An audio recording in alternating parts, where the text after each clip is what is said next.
Good morning.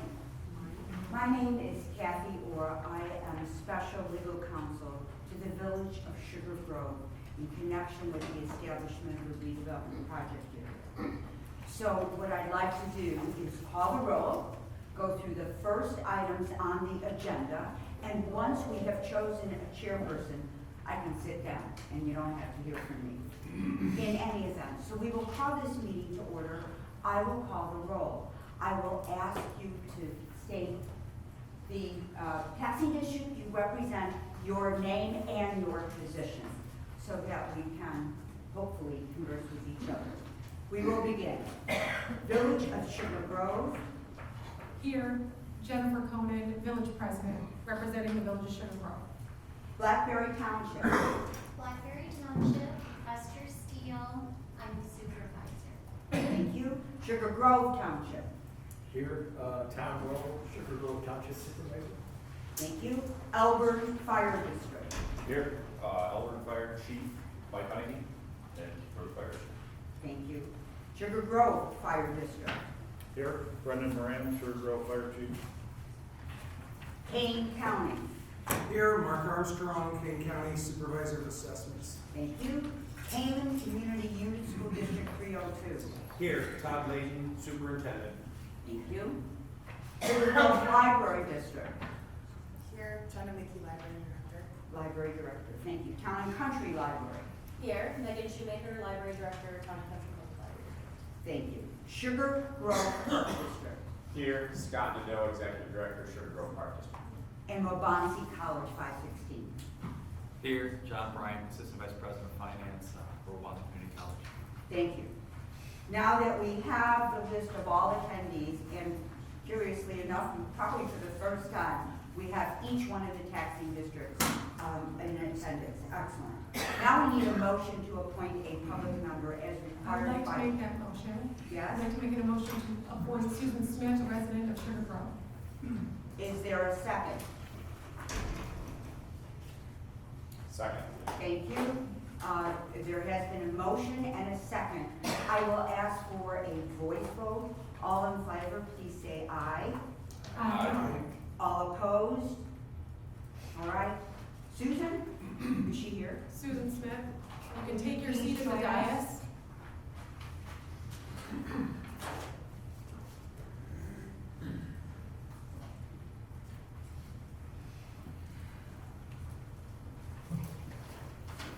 Welcome. The next item on the agenda is a motion to appoint a chairperson. Point of order, back on item number 2, I didn't see the Kane County Forest Preserve District on that list. Kane County Forest Preserve District is not a required attendee pursuant to the TIF Act. Thank you. So we will go ahead. Motion to appoint a chairperson, please. Make a motion to appoint myself, Jennifer Conan, Village President, Sugar Grove. For purpose of, no. I can't, but I'm not the chair yet. Would someone kindly appoint the chair who would just conduct and call the items on the agenda? Would you, rather than you make the motion, would one of you make the motion, please? To appoint. Thank you. I'll make the motion to appoint Jen Conan for chair. Thank you very much. Is there a second? Second. So the motion has been made that Jennifer Conan will act as chair of this meeting. All those in favor, please say aye. Aye. Anyone opposed? Thank you very much. It is now your act as chairperson. I sit down. Thank you, Kathy. Up next on our agenda, item 5, review of the public record, planning documents and redevelopment plan for the purpose of the I-88 Illinois 47 redevelopment project area. I'd like to turn the floor over to Jeff Dickinson with SB Friedman, who prepared this document. Thank you. Good morning, everybody. Could go to the next slide, please. And even the next one. So my name is Jeff Dickinson. I'm a partner with the firm of SB Friedman Development Advisors. We are economic development consultants. We work on a variety of matters, some of more planning nature, and public-private finance, including TIF district designation. My colleague Michael was unable to make it, so he's on the slide that's not here. Next one, please. The first slide here is just a summary. This whole presentation is essentially an abstraction of the report that you were all, that was mailed to you all. I'm just trying to pick out the highlights. for the good of the order and the public hearing. This is the general description of the area. It's about 860 acres. I think we're all fairly familiar with it. It's vacant land on the north side of town. Next one, please.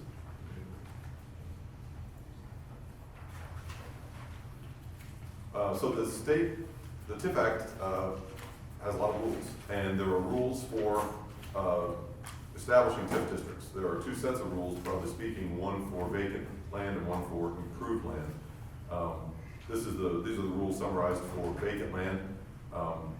Again, at a high level, you could pass the one-factor test, one of the 6 one-factor tests, or an area could pass the 2-factor test, or it could pass both. And if either the one-factor test, the 2-factor test, or both tests is satisfied, you would meet the eligibility standards under the TIF Act. Our findings, if you go to the next one, please. A little bit on methodology and how we got to our conclusions. We conducted field work. We analyzed property value change over time. We have GIS data, which we need to make maps and do other things. We got a memo from EEI regarding stormwater and runoff conditions from the study area, and we looked at the village's comprehensive plan. Next one, please.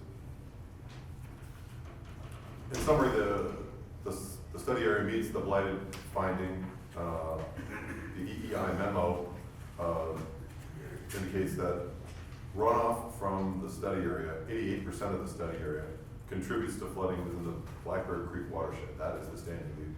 The finding would be either that the area floods itself, which it does not, or that runoff contributes to downstream flooding, which almost 90% of the area does do that. So that meets the standard of a blighted area under the one-factor test. 88% we believe to be a meaningfully present and reasonably distributed presence, and therefore we believe that it meets that standard. Next one, please. There are other required findings and tests. Can't be too small, more than 1.5 acres, obviously significantly larger than that. Has there been prior investment in the area is a standard. If there has been significant growth in private investment, you can't create a TIF. There has not been that. This is vacant ground. There has to be a belief and understanding that, but for the creation of the TIF, this sort of development couldn't proceed. We know the lack of infrastructure in the area makes it essentially impossible for development to occur. Therefore, without the TIF district and the source as a source of funds to help pay for that infrastructure, development wouldn't go forward. The parcels have to be contiguous. You can see from the map that they are. The future land use plan in the TIF plan, I guess broadly speaking, TIF plans are not land use policy. The village board makes land use policy through other means, comprehensive planning most notably. And so essentially when we write a TIF plan, we align the future land uses in the TIF plan to the future land uses that the village boards already have in the comprehensive plan. It's a tool essentially to drive the kind of development the community wants. That's what TIF is. It's not a policy making vehicle really. It's just it's a financial resource. There's no housing here, so housing impact is not relevant. And then we have to estimate the dates of completion. That's essentially 23 years plus a year of collections from the assumed year of adoption. So those are all estimates subject to decisions by the board. The second half of our report is the plan. So there's an eligibility study, and then there's a plan. The Act requires that you have a plan, and there are certain things that need to be included in it. Generally speaking, the objectives of TIF plans are pretty flexible. As I said, it's not a real policy document. It's not designed to constrain the use of the tool. 23 years is a long time. We're reasonably clever people, but knowing exactly what this area will need 20 years from now is not something I don't think is a very wise thing to try to box yourself in too much. So the list is, encouraging construction, helping fund infrastructure. Notably, 3 is required. You have to plan to facilitate the construction and or renovation, in this case construction, of stormwater management systems and flood control. The tool has to plan to remedy the problem, which is this runoff contributing to flooding in the watershed. But then these are other things that the village board could want to do in the future. Creating a TIF district doesn't obligate the village board to, which they're not doing today either, but even once they create it, they're not obligated to spend any money.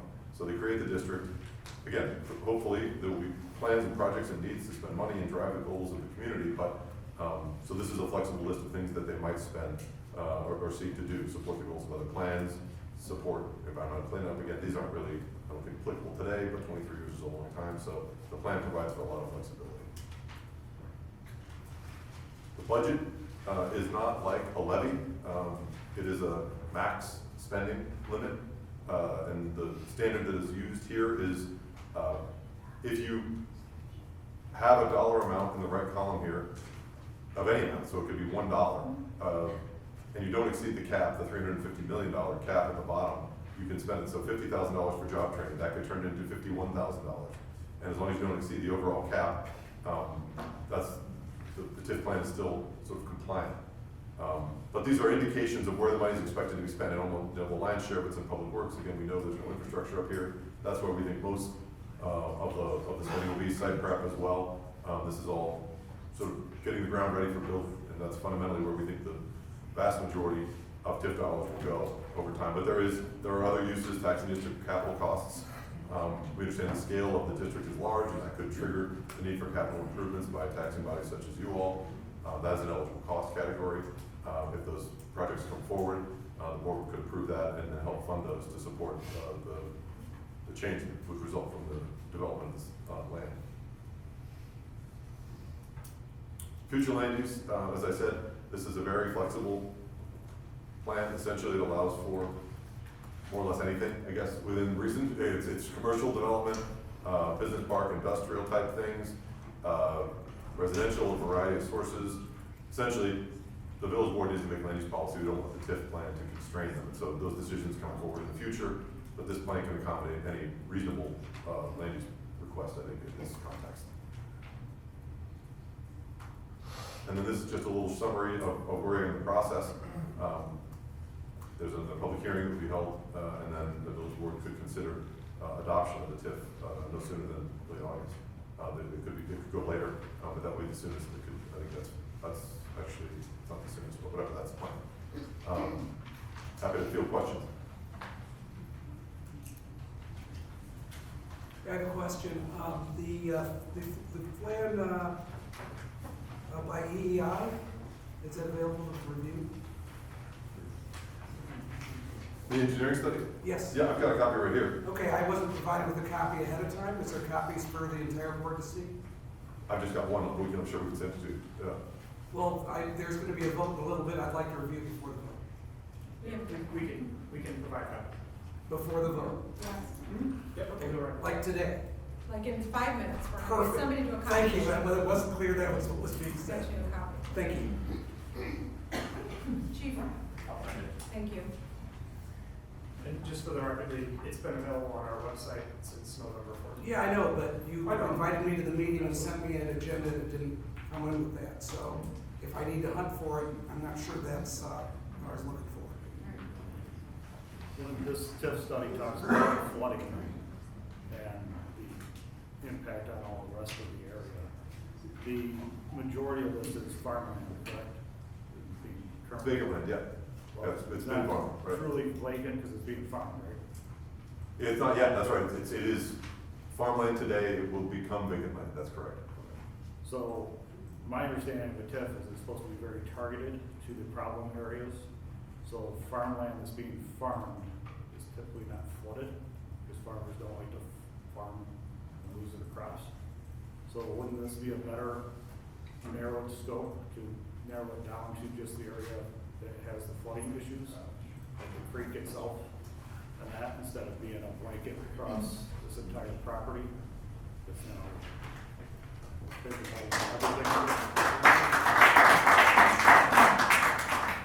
So the TIF Act provides, we call it casually the flooding factor, but it really has two prongs inside of it under the state law. One way that the area could qualify is if a substantial portion of the area itself flooded. So flooding within the polygon, whatever, this red thing on the front page. That's not the case, according to the EEI memo. There isn't a lot of flooding, you're correct. The area itself does not flood. The other prong in the state law is if runoff from this red area contributes to flooding in the watershed. So that's what the EEI memo speaks to. It says the water hits the farm ground and it runs into Blackberry Creek, and Blackberry Creek floods, and downstream of that floods a lot, whatever, I won't say how much, it floods, according to EEI. And so that's the way that the area meets the statutory standard. It's not that it floods itself, it's that it contributes to a widespread watershed flooding challenge. So everything north of this property that feeds into the Blackberry Creek would also be considered under TIF funding? Or TIF eligible, I should say? Because I don't, the study only looks at the study area, I don't know the topography, I mean, I think my point is that if this area is contributing to the Blackberry Creek, that means everything south of the Blackberry Creek and everything north, that runoffs into this would be TIF eligible, so we could be having an entire county. I don't know. That's my concern, is that in the history of the TIFs and the 4 that are under my fire district, it seems to be a sweeping area of TIF, that's everything contiguous and everything that touches it, it may not necessarily be part of it, whereas we just learned in a fire protection districts conference earlier this year, that it's supposed to be targeted areas, small, fix the problem, and that is not sweeping areas, especially farmland that's being farmed. According to another TIF person that presented at that meeting, that was that farmland should not be TIF. It is prime real estate. It's being farmed.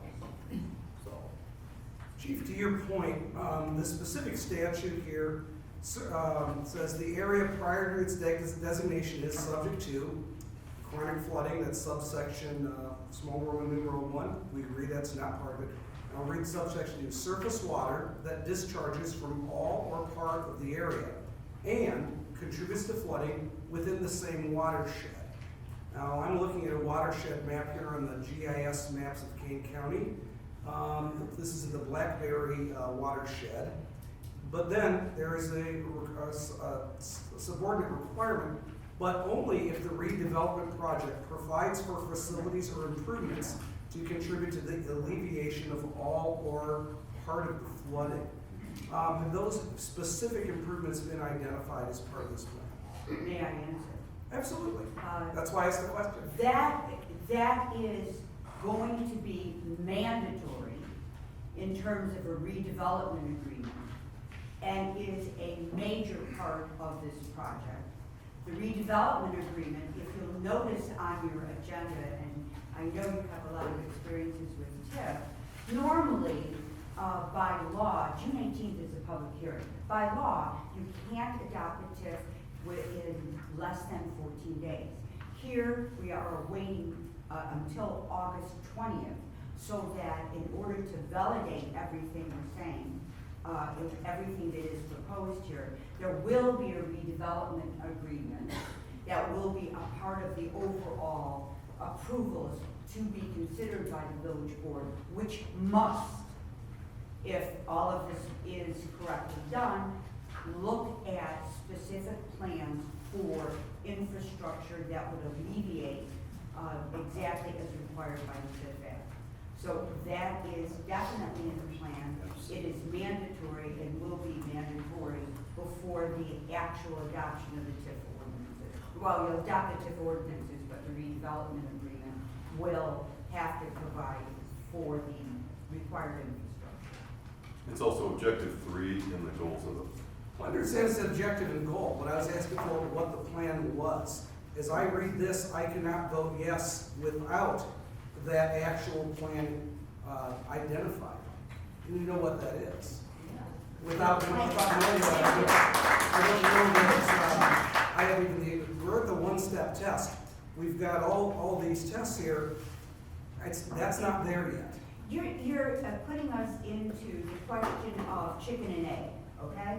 Unless we have a TIF, unless we know that we can consider a TIF, we can't go ahead and ask the developer to provide all kinds of engineering plans to create the very, very problem. The preliminary plan would be sufficient if you have. The preliminary plan never contains the engineering with specificity. There's no preliminary plan. There isn't a developer in the world that's going to spend several $100,000 on doing the engineering required to address this problem. Excuse me. I'd like to call to order. We do have a quorum here of this group, and I would appreciate if you would just keep your comments. We have public comment and an opportunity for you to speak, but I would certainly like the board to hear our attorney. Thank you. Thank you. So that is how it must work. And,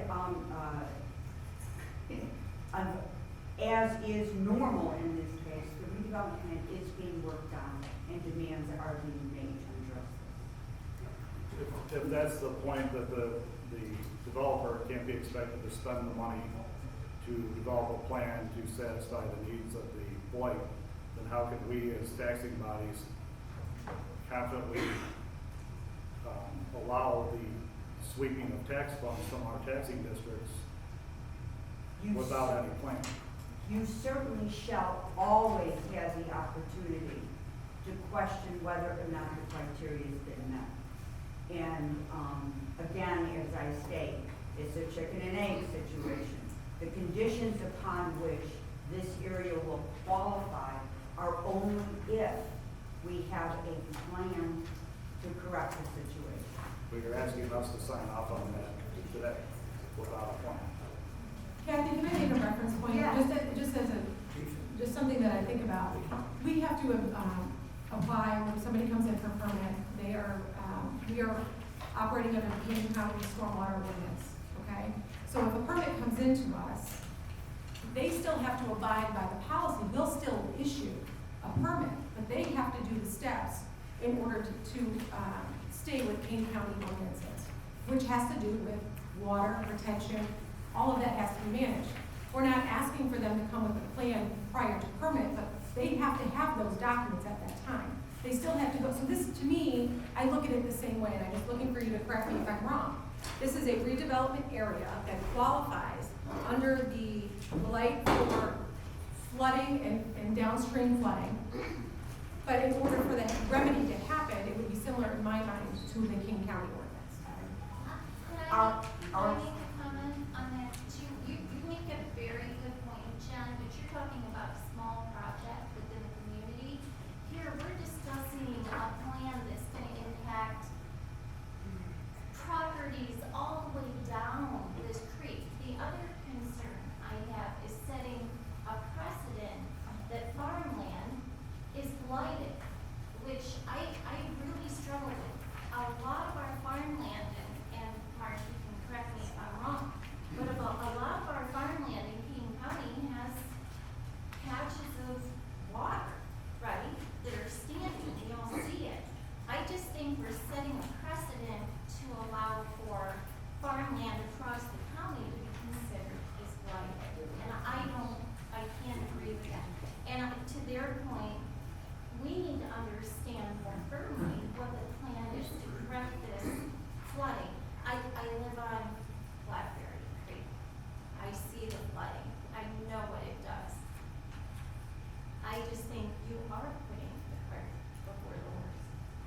Unless we can, the extensive requirement, and that's why I say it's chicken and egg, the extensive infrastructure that is required to address this situation I will get it. never Don't get me wrong. happen. I do get Right, that. but it'll never happen without any incentives. So in my mind, we are being as honest and open with the tax I get commission that. as possible to say there is an area of 860 acres that could really, really benefit the overall community if there is the availability and an incentive to address a plan that significantly affects I the don't- absolute majority. I don't know that I agree with you on that point. I get what you're saying, that they would have to spend an awful lot of money to put that plan together to adjust the remediation of the flooding, essentially, is what we're talking about. But you're asking these taxing bodies to defer huge sums of tax revenue for 23 years. That's an extremely excessive length of time.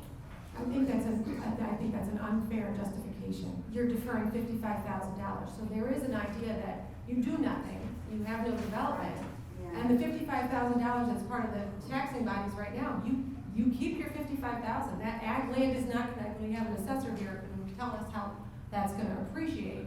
The plan here is that the Village of Sugar Grove and the residents of Sugar Grove cannot pay for the $200 million, let's say, of eligible infrastructure expenses to activate this land so that it produces EAV to help all taxing bodies. I get that, Jen, but you are asking us to have no income to support this development that you're planning. But if no development occurs, there'd be no increment to argue about. What And the reality is, the economics required prohibit, because it's economically not viable without some assistance for this land to I develop. understand. Well then, if you do nothing, you'll never have the $55,000 to worry about. But we have a road district who cannot commit funds to support this development. He doesn't have the money to commit the infrastructure improvements that we would need to do to support this development. So, and just as a point, I realize you were not required to include the road districts on this committee. I think, in the spirit of transparency, they should have been. He's one of the heaviest impacted taxing bodies for this development, and you chose to exclude. We didn't choose. It's the theory is that once this area is enacted, the burden of the township road district would be substantially reduced, because once it's enacted, it becomes the obligation of the municipality to maintain. 1 mile. 1 mile. You have employees coming to this site from who knows where, impacting all the other roads that he has to maintain. So 1 mile is nothing compared to what he's gonna have to maintain. That's where our concern comes in.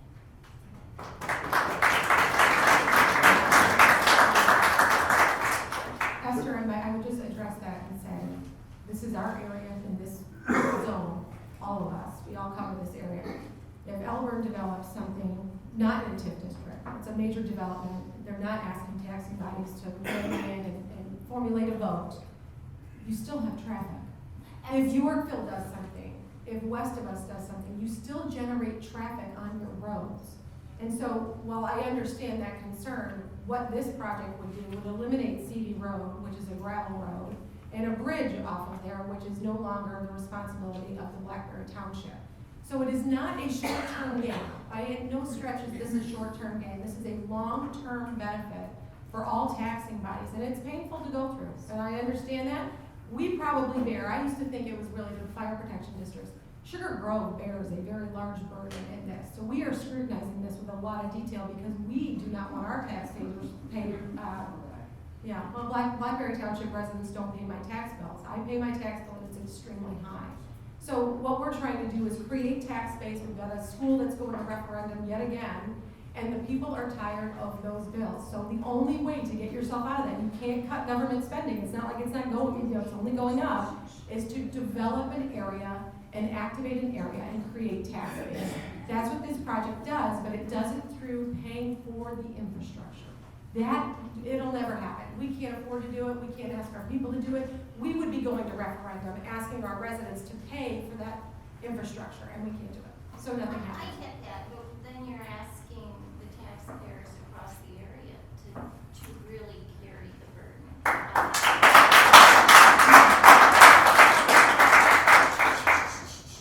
I appreciate you guys, but really, we need to be able to talk up here. I get that, but then you're asking the burden to be placed all over King County with the increasing costs to the sheriff's department and the county. So I get it, Jen, I don't agree. That's okay. And that's okay. And that's okay. That's I mean, yes, you're creating more population, Yeah. right? You're creating more population. That entire area comes off of the sheriff's department, and it's monitored by our police department. It's incorporated in the Village of Sugar Grove and therefore under our jurisdiction, which again, is a burden that we need to bear because we likely will have to hire another police officer. But we're scrutinizing our own issues. And that's just that development. What about all the areas around that development? I talked to one of the sheriff's department members, and he was talking about the impact to them on other roads that aren't going to be within the Sugar Grove development. So I'm thinking, here's the difference. I'm thinking like big picture area, how it's being impacted, rather than just this parcel. I think if we all had that premise, we wouldn't do anything. Well, maybe that's the right thing to do. Here's where I really get stuck. You guys, I am a huge advocate of the development program in DeKalb.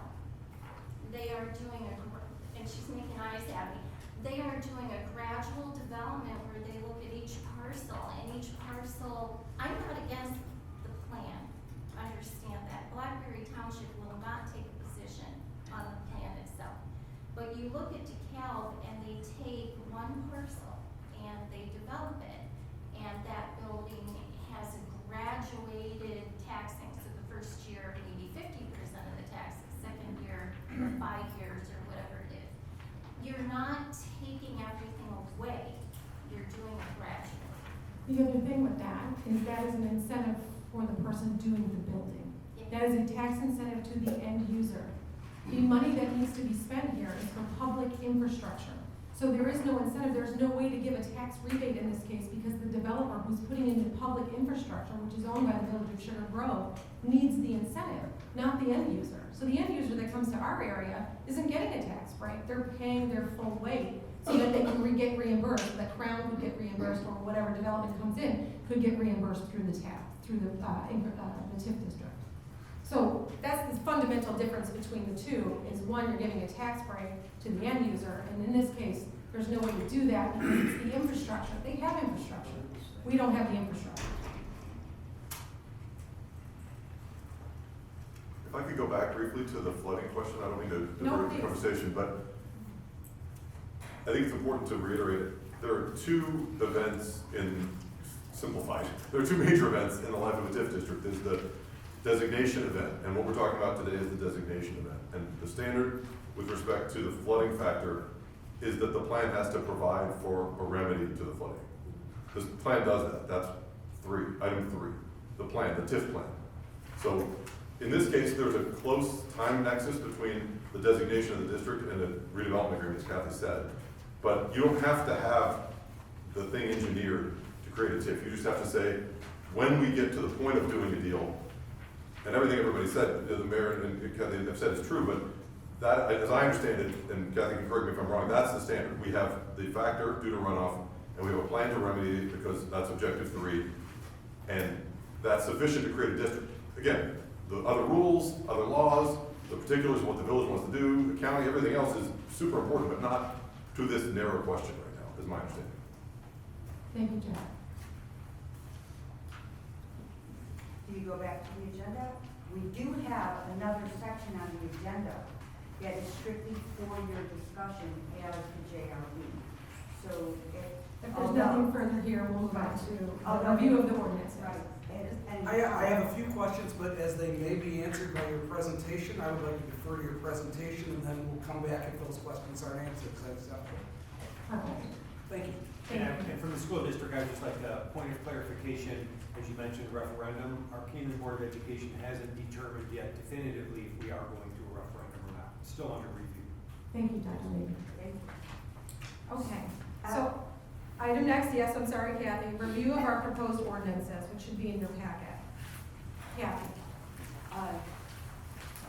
the law requires, for reasons I'm not sure I understand, that at the JRB, that there be distributed to you the ordinances, copies, drafts of the ordinances that will be presented to the village board when they convene to discuss whether or not to adopt the TIF. It's in 3 forms. The first one must specifically approve the plan itself, the plan that Jeff was talking about, the plan that has certain findings and that the village adopt the findings as its own. Number 2 ordinance is what designates the actual geographic area as eligible to be included in the redevelopment project area, or TIF as we call it. And number 3 asks the county to apply the TIF Act to the area that we designated as part of the TIF. You will note in your draft that there are blanks. You will note in your draft that the exhibits aren't there because that is not finalized. We have to listen to your comments and discussions. Number 1, dates of publications have not occurred yet because our public hearing isn't for another month. Publication is required twice. We will see within not less than 10 days. That is still coming. And the exhibits as to the final geographic area that the TIF will include. So with that, I'm happy to answer any questions, although we're just doing as procedure required by the TIF Act.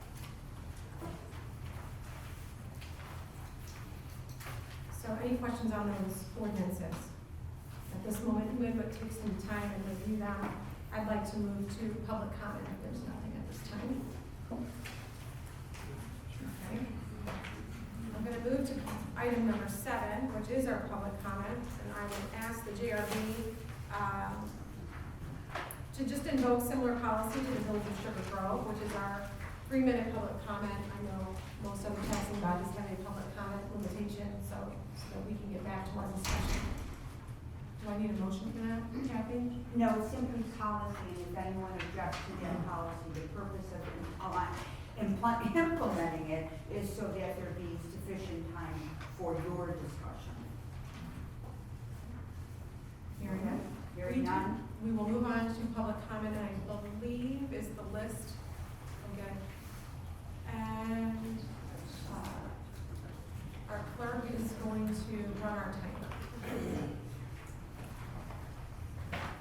Thank you. Up first, Marie Johnson.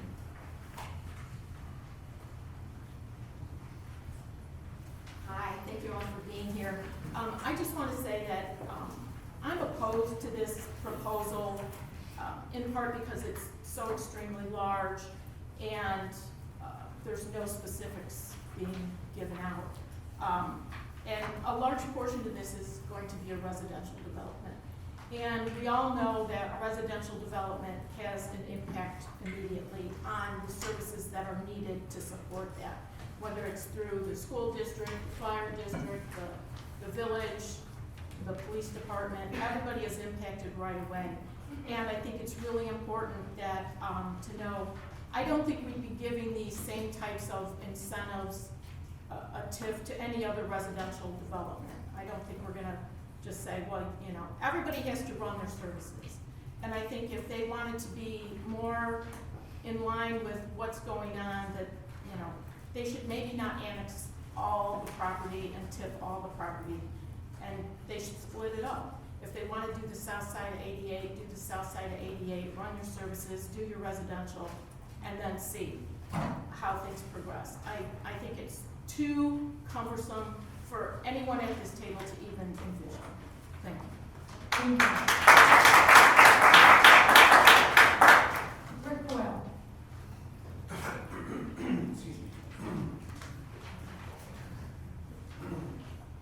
Good morning. My name is Rick Boyle. I live at 43W857 Red Oak Drive, which is immediately across the street from this development. I use CV to get out onto Route 47. I've been following this for a long time, since the original one was done.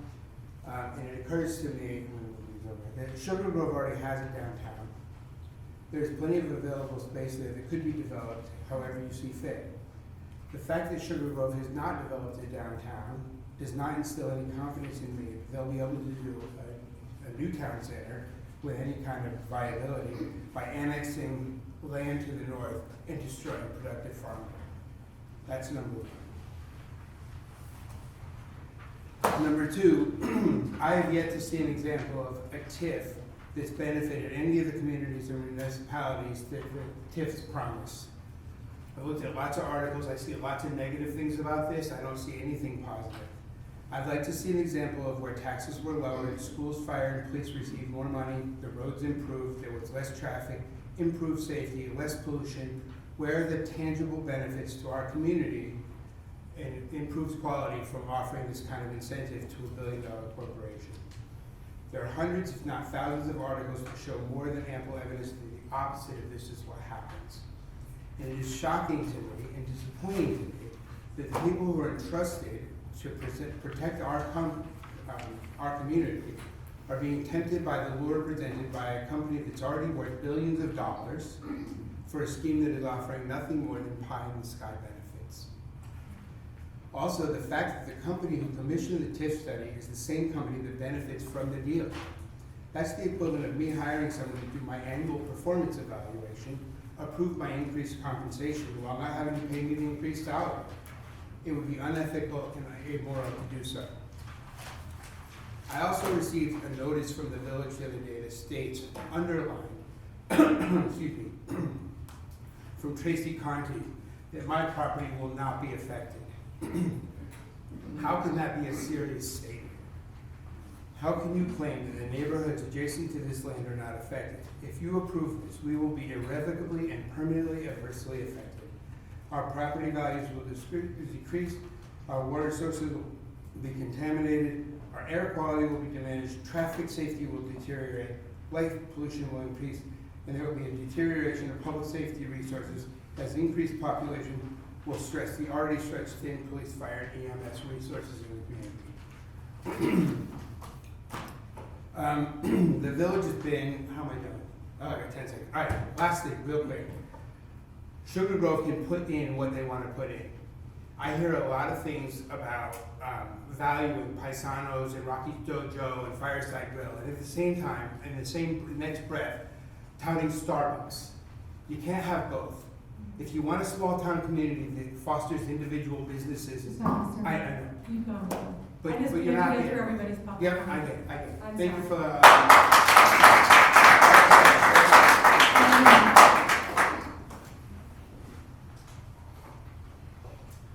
Read fast, I got a lot to say.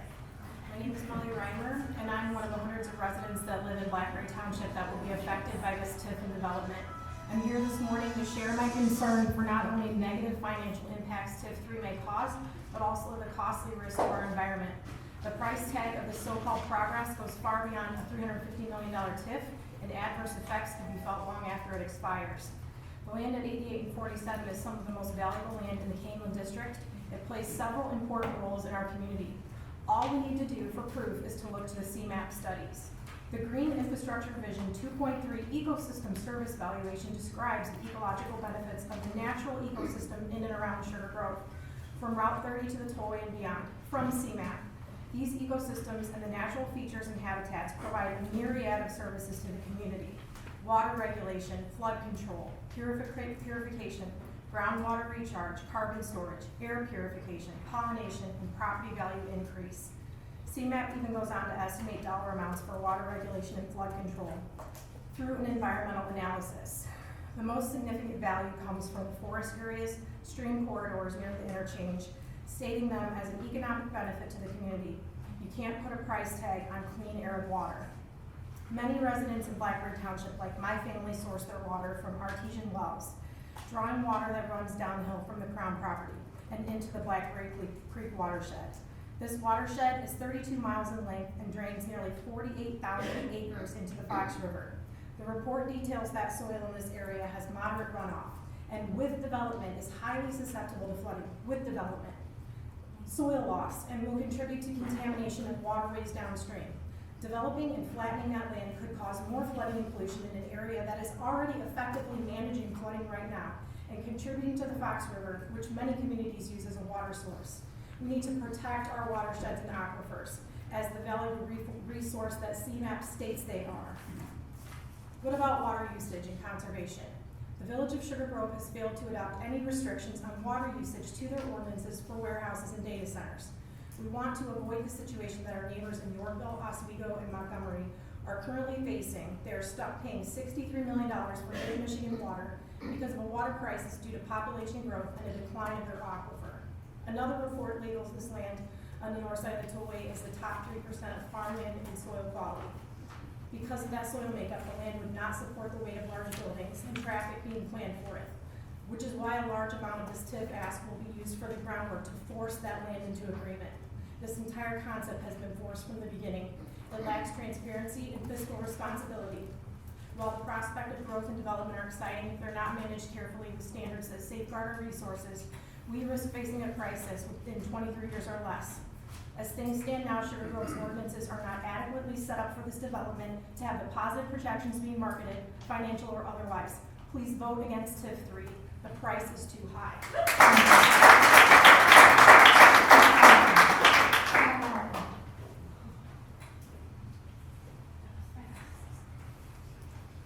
Good morning, I'm Pat Gallagher, a Sugar Grove resident. This $350 million TIF proposal to turn 800 acres of verdant farmland into 3.5 million square feet of warehousing epitomizes dirty Illinois politics. I'm here to confront this misguided plan and blatant display of mismanagement by Village President Jen Konen. Konen has decided that Sugar Grove needs an influx of warehouses, not sustainable development. Why? Because Crown promised her a shiny new town center. This town center carrot is dangled before us while the stick, an industrial wasteland, threatens to beat the rural character out of our community. Konen likely envisions her name etched in stone above the entrance of the grandiose Village Hall, a $10 million vanity project modeled after Seaside, Florida, where she owns a $1 million vacation home. Her campaign manager was appointed to the very committee that suggested our landlocked village should emulate this coastal resort. Konen's past ambitions as a competitive golfer might impress on the greens, but here it only illustrates her penchant for focusing solely on her score, oblivious to the wider game at play. Her campaign promise of no warehouses evaporated faster than morning dew on a fairway. With Konen lost in the rough, our taxing bodies have to face reality. The school district, for instance, is in dire need of a referendum to address issues like their unsafe track, roach-infested bathrooms, and 70-year-old boilers. Suggesting a TIF has no impact on taxpayers ignores the externalities that come along with the development of this scale. As the property builds out, taxing bodies will inevitably have to raise expenditures to cover things like new fire stations, additional police officers, and resources for new students. Konen's only allegiance seems to be to her campaign donors. Her largest contributor, as one might expect, owns a golf course. The course's GM recommended a PR firm to assist with the Crown project, and a seemingly quid pro quo move, the village subsequently hired a firm for up to $6,000 a month. Speaking of PR firms, Crown's firm sent Konen a briefing prior to her interview about the project on WTTW, a PBS affiliate. Crown's COO, copied on the briefing, is also on the WTTW board. Konen's second largest donor owns large tracts of land near the proposed development and is poised to greatly profit from industrial sprawl. And who can forget Konen's attempt to oust her rival off of the village board by means of an obviously inapplicable statute? Her statute resulted in a double Point of order, this is rejection not related to the. by the state's attorney and an This is OMA unrelated violation to for the. improperly going into closed session. Manipulating the CMAP process to benefit Crown and selecting SB Friedman after Crown requested a more aggressive and creative TIF consultant demonstrates the extent to which this administration will manipulate legal frameworks for personal gain. This administration has degenerated into a sand trap of nepotism and backdoor deals, machinations that could be ripped from the pages of a political thriller, except the consequences here are all too real. Reject this TIF and demand governance driven by integrity, not shady deals made in the golf clubhouse. Thank you.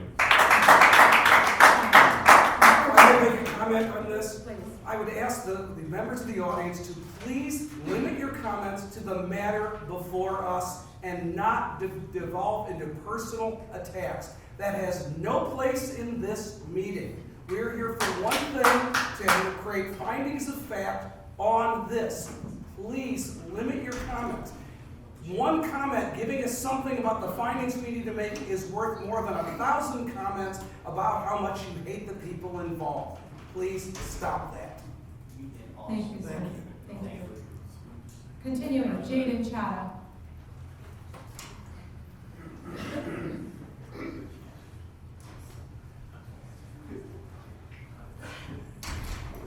Hi everyone, my name is Jaden Chada, and before I start with what I prepared, I wanted to read a section of definition out of the TIF statute. It's all the way at the bottom if you scroll down. As used in subsection A of section 11-74.4-3 of this act, vacant land means any parcel or combination of parcels or real property without industrial, commercial, and residential buildings which has not been used for commercial agriculture purposes within 5 years prior to the designation of the redevelopment project area. If you look outside right now, it's being farmed. There's crop on it. This doesn't even qualify for vacant land, let alone a TIF.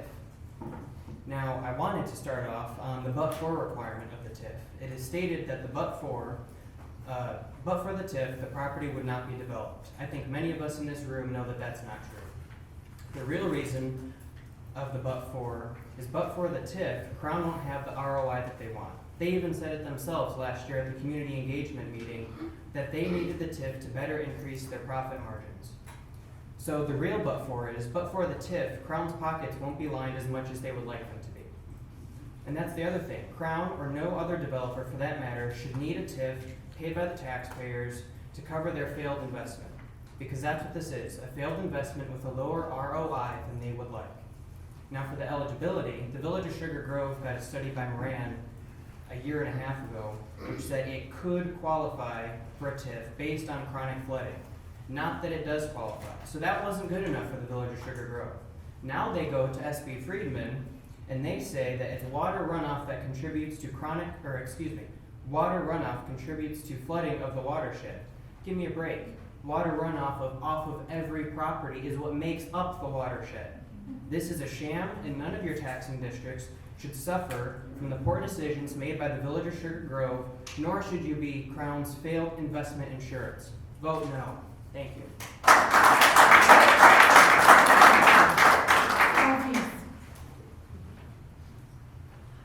Hi, I'm Rod Feast. I'm with I'm not Blackberry Township Highway Commissioner, speaking on behalf of the road district. I know per statute, I guess we don't get a seat at the table, but so be it. I can live with that. Just want to say I've been a lifelong resident of Blackberry Township. I've never in my whole life, I've gotten advice from my father, if you don't own the land, live with what's going to come probably. If you don't want something to come, buy it and sit on it yourself. So that, even though I'm going to speak on behalf of being a resident, do I want to see these warehouses? Probably not. But what I do want to say is I think Crown should have to pay their own way. They need to, please let me handle this. I really disapproved of that gentleman that really disrespected you. Again, I don't agree with the TIF district. If the development, to think nothing's going to happen at a major interchange is unrealistic. Again, as a resident, do I want to see it? No. But is it realistic? Something's going to come. But I just believe that Crown should pay for the infrastructure, and it shouldn't be saddled with the taxing districts for the 15 actual taxing districts. 23 years is a long time. Again, Esther mentioned the enterprise zones. I get it, it probably doesn't work in this case where it's much more limited. But again, it's just a long time. And back to the roads. You're annexing, Sugar Grove is annexing 1 mile of road and 1 bridge. That does not, I have hired a private firm to do my own independent traffic study that should be done by the end of the month. It's going to affect, because most of the warehousing is in Blackberry, not Sugar Grove Township, it's going to affect many miles of my road with the added truck traffic and car traffic. Again, gravel roads and stuff that are just not maintained. I'm going to cut it short, but again, not ever going to fight or argue the development here, but I believe that Crown should pay their own way. Thank you. Thank you, Ron. Bill, I don't know how to pronounce the last name, begins with an E. Decline. Decline, okay. Harley, sorry. No, okay. Carol Green?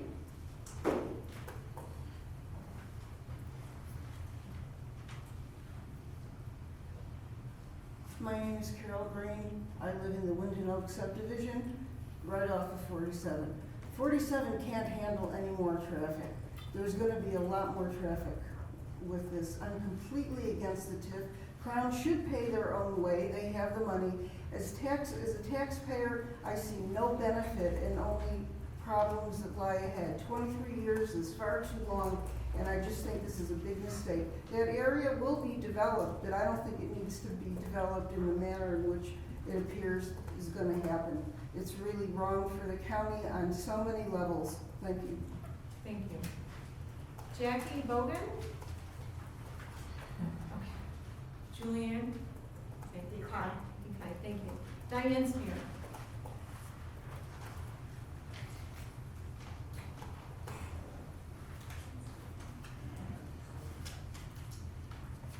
Good morning, and thank you for allowing public comment. My name is Diane Speehart. We have lived on Oak Leaf Drive, Nottingham Woods, Blackbird Township for the past 32 years. We love our home, we love our community, which we have lived there and developed many friends. We have raised 2 children who have attended the Kingwood School District and Wabansie Community College for the summer sessions. Yes, we've taught them to drive onto 47 at the age of 15. So trust me, we know the traffic issues. We are members of the library. We are participating members of the Blackberry Township as a resident. And we have never had to call on the Town and Country Fire Department or the Kane County Sheriffs, but we know that you're there, which gives us peace of mind. The proposed $350 million TIF will not only impact the residents like us regarding our wells, traffic, and home values, but each and every one of the taxing bodies will be equally affected financially. If you care about your legacy and what your successors will think during their tenure under the 23 up to 47-year TIF, they'll say, what were they thinking in 2024? Vote no on the TIF. Thank you. Ross Powell.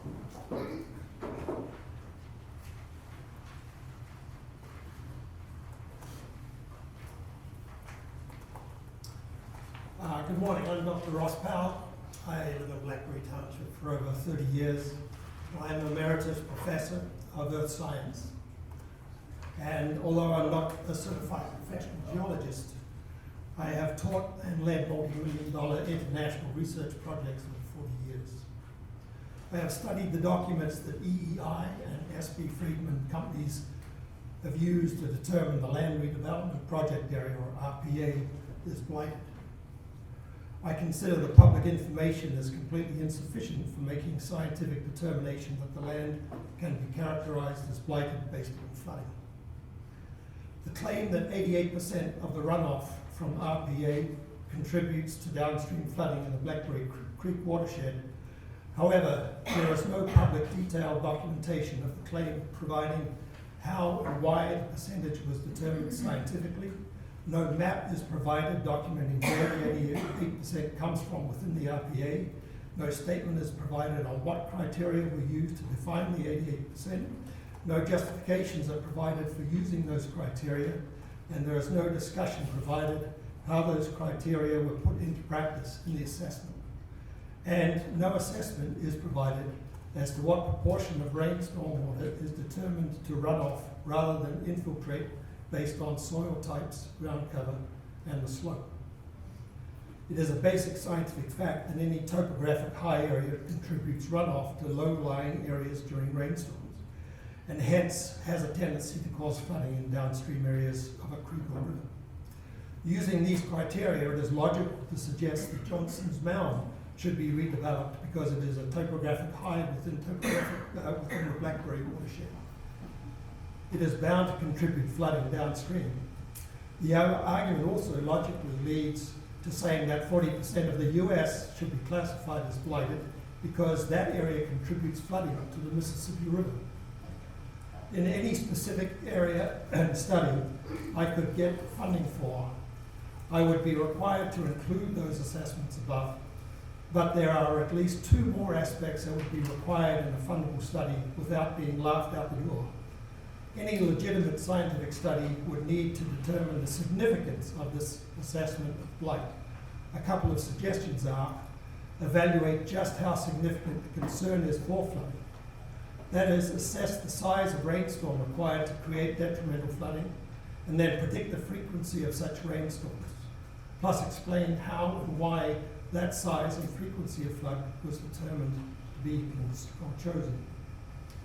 And number 2, determine the proportion of Blackberry Creek floodwaters is contributed from the RPA relative to the total 73 square miles of watershed. That would detail the true significance that this small RPA area has on Blackberry Creek flooding. Thank you, sir. Thank you.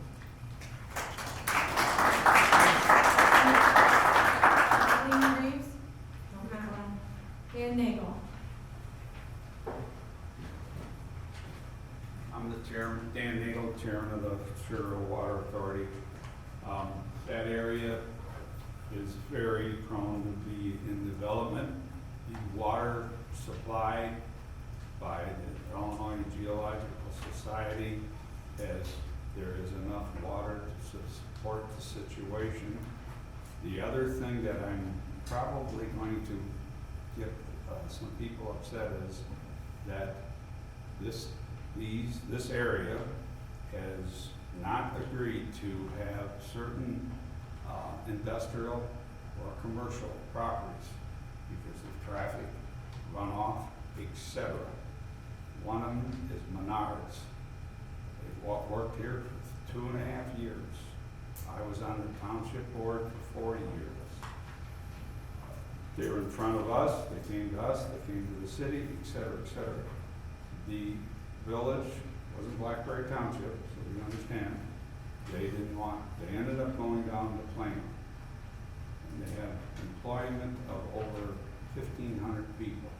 They run 3 shifts. Then you have the water park that came in 7, 8 years ago. Same situation. No kids, schools, none. They were gonna work out a situation with the park district. What's the park district at? Anyway, to where they could use the swimming pool, everything else. That was all, no, too much traffic. I'm tired of hearing about traffic. 47 is gonna get 2 lanes starting in 25, 26, from Yorkville up to the toll. So the traffic they're trying to alleviate. All I'm trying to say is, you better, it's going to come. I'm not saying I'm all for the TIF, but there is a good way of doing it. Any industrial TIF that I have read about and have knowledge about worked. The housing, there was one on Bypass 30 that worked. There was one in Plano that didn't, but they overcome that by building and getting it through. The city had to work with the bond issues and everything else.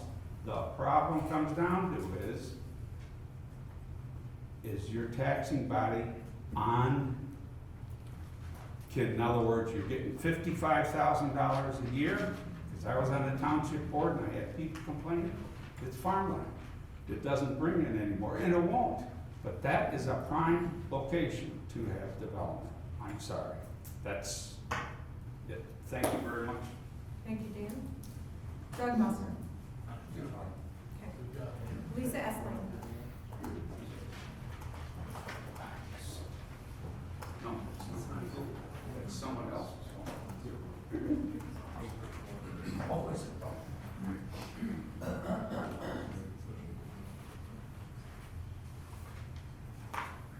Hello.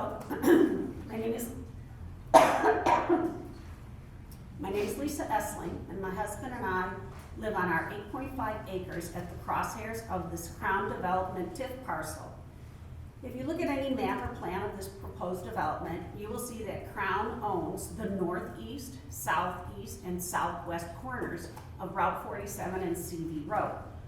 We own and live at the remaining northwest corner. Literally, we are in the crosshairs of the north of the tollway part of this proposed development. We are likely the most effective resident of this area. We have lived here for 30 years plus and are very familiar with this property. And then the letter that underlined and said that our property will not be affected, I was insulted by that. I mean, right there, our property will be affected. So I'd like to start with the definition here. Please stop calling this a redevelopment plan. It's a development plan, not a redevelopment plan.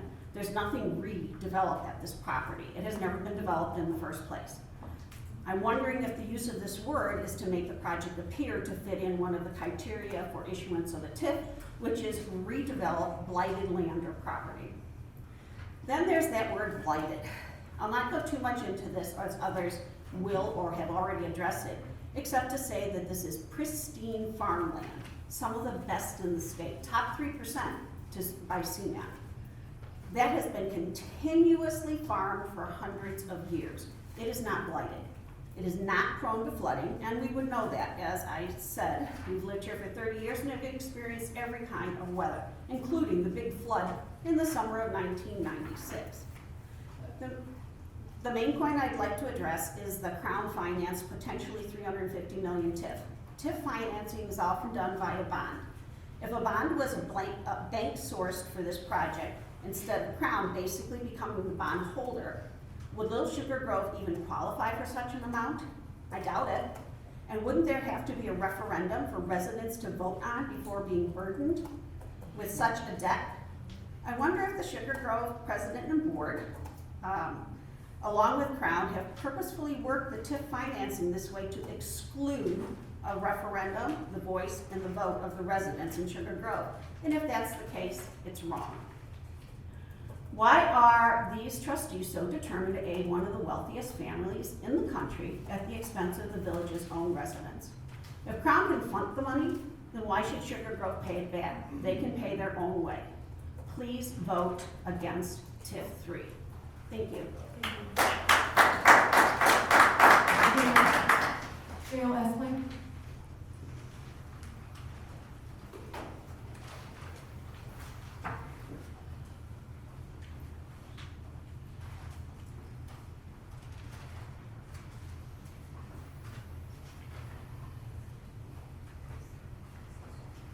My name is Dale Essling. Under the TIF Act, the factors used to qualify an area as blighted must be, quote, present to a meaningful extent and reasonably distributed throughout the proposed TIF district so that reasonable persons will conclude the public intervention is necessary, end quote. Reasonable people will not conclude that 700 acres of the best farmland in Illinois needs public intervention. SB Friedman was contracted to do a second TIF study because the first one done by Moran was not what Crown was looking for. That study stated that the area could qualify for TIF, not that it did. If someone were to challenge Moran's finding as to the blighted land, they knew, Moran knew, that it would not stand up in court. So did Crown. That's why they got Friedman to do another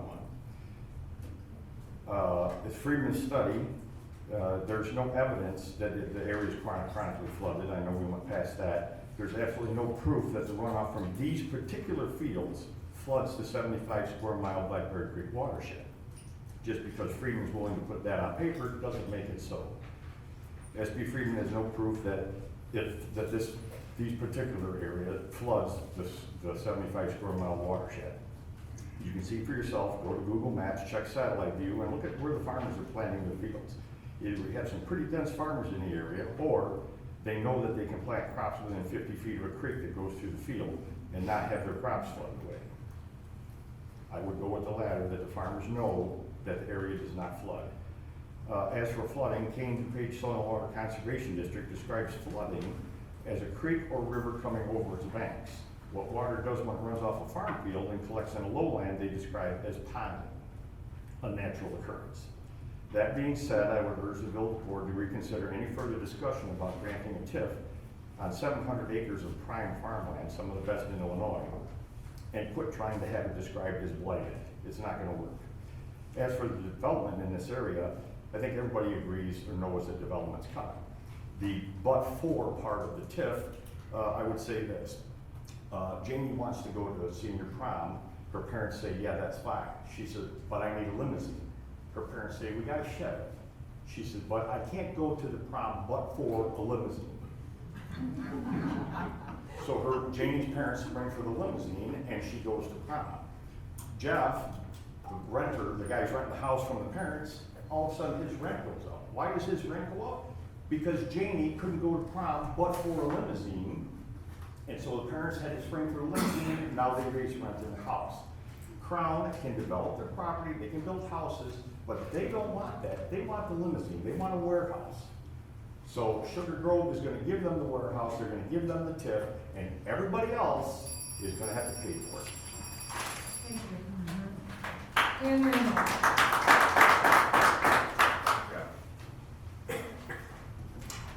Dan?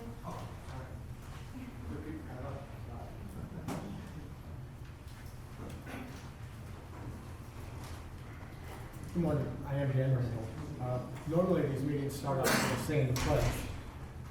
It's very admirable, but let's think about what it really means. It means that we believe in a government of the people, by the people, for the people. That's what we agree to. It's the will of the people that we pledge to. Specifically not a king or a dictator or anyone like that. Also, not to special interest groups or special profit. The will of the people should be the standard by which decisions are made that affect the people that are being made upon. Waiting 23 years or more for some windfall in cash is not the will of the people. Definitely not in this room. Personally, I'll probably be dead, as will many of you in this room, when that windfall comes in. Others, well, you may move on after your children grow up and leave. You'll go to your other homes in Florida or North Carolina or Arizona, wherever. Short-term profit does, for very few, does not make a wise choice for the people. Big money will always be there to try to make bigger money. But please, not off the backs of those of us who work for a living and will see no profit from this TIF or 3.5 million square feet of warehouses in our front yards. When my family moved here 10 years ago, I fell in love with the rural community. It was very similar to that which I was born and raised in southern Michigan. I was concerned over the high school ratings I saw at one of the real estate sites about Kingman. I called the superintendent's office, and he was very nice, very kind, and explained what they were. And as a former teacher, I got it, I understood. Schools run on the backs of teachers, administration, and the Board of Ed, and they get it too. Somehow the schools have found a way to be successful for students despite funding issues. I was very disappointed in our community when they did not pass the proper funding we needed for our schools. I worry especially about the people of Sugar Grove who will now face the long-term effects of the proposed TIF that will severely hurt them. They will be even less inclined to pass a school funding act when their town board is planning to transfer the tax burden of the tax warehouse TIFs from billionaire Crown family onto their backs. I know our high school is especially in need of serious remodeling. Updates have been put off for too long, and this TIF can only hurt or delay that effort even more. The extended problem is that the property values will be damaged by these warehouses. Lower property values equal lower taxes as well. Fewer people will want to move into our district if the schools become substandard. Colleges will not look as brightly on our students if we lose accreditation. While my daughter has graduated just Sunday as valedictorian and is moving on to college before these things may happen, it will still affect all of our lives. Some people think that when our kids are out of school, they no longer need to support the schools that fund them, that fund the schools. This very nearsighted as a community suffers when the schools are not supported. I beg you to use all the influence in your powers to fight this proposed TIF for the warehouses. It will not raise our community, but rather lower property values and the future of our children. Thank you. Thank you. Carolyn Anderson?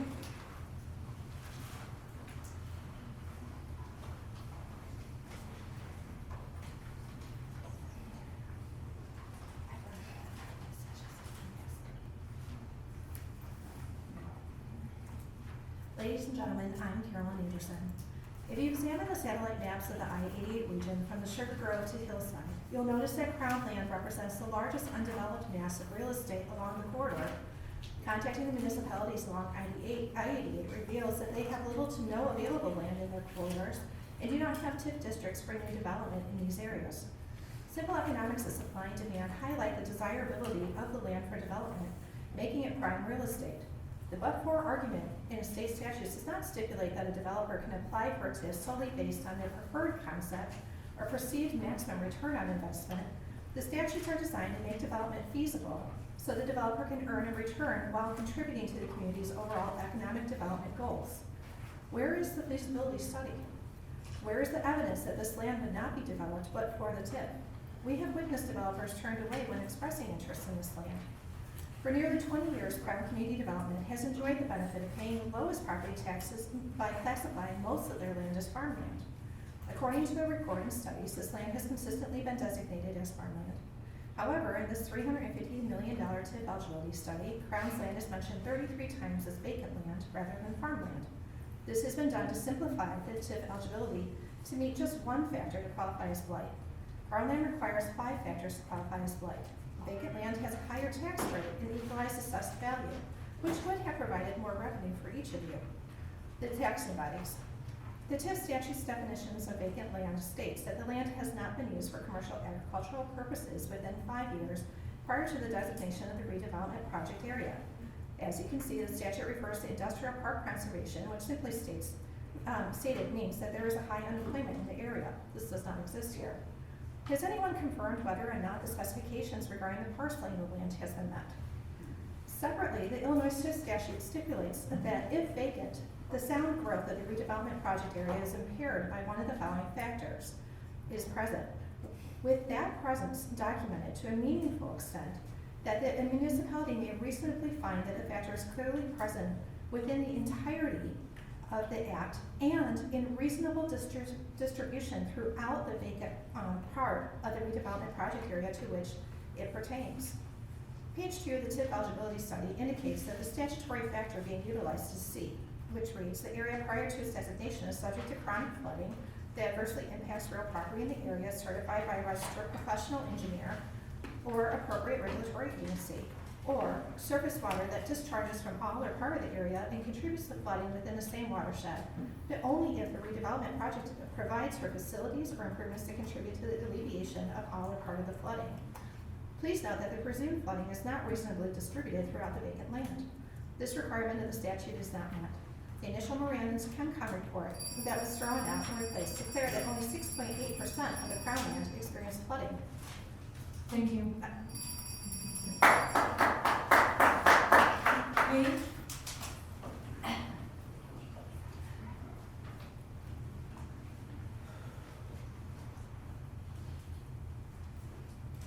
My name is Paige Gravitt, and I'm a Blackberry Township resident. The TIF eligibility study states that EEI found that 88% of the runoff from the proposed RPA contributes to downstream flooding within the watershed. Thus, the proposed RPA is eligible as a blighted area under the one-factor test. What the TIF eligibility study neglects to mention is that the rest of EEI's explanation and the future development would result in additional downstream flooding. This is mentioned twice in the EEI study, and then again in the slideshow that Michelle Piotrowski presented in December of 2023. EEI goes on to report that only 0.2% of Zone X has annual chance of flooding, and Zone AE has 1% annual chance of flooding. The land in question does not experience significant flooding. Rather, it efficiently absorbs and channels water, supporting our vital wetlands and aquifers. Again, the EEI report states that future development in the proposed TIF District Number 3 could result in additional downstream flooding with detrimental effects. The report goes on to say that construction of stormwater management facilities such as detention and or infiltration basins could mitigate these effects. It does not state definitively that there's no significant flooding, nor that stormwater management facilities would definitively alleviate all or part of the flooding. But the report does indicate that future development could create downstream flooding with detrimental effects. So based on this, we can conclude that the current conditions of the land do not create chronic flooding or significant flooding at all. There's no documented adverse impact. Therefore, it's future development that could be creating the blight with uncertainty as to whether facilities or improvements would alleviate all or part of the flooding. Crown's development could be causing future blight. What has been witnessed is that Crown has not maintained the quality of the streams on their property.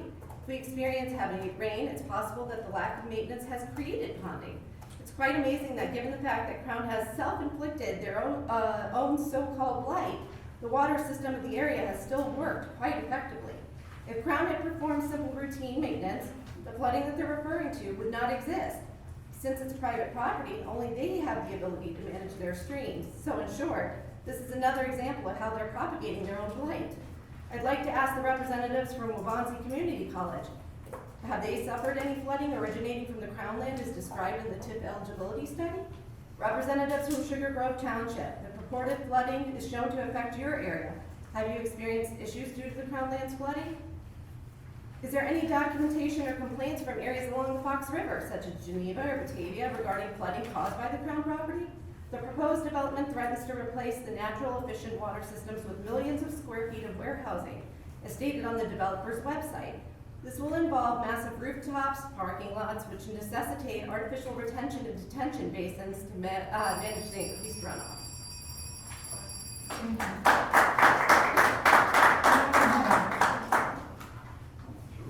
Monica Hubble.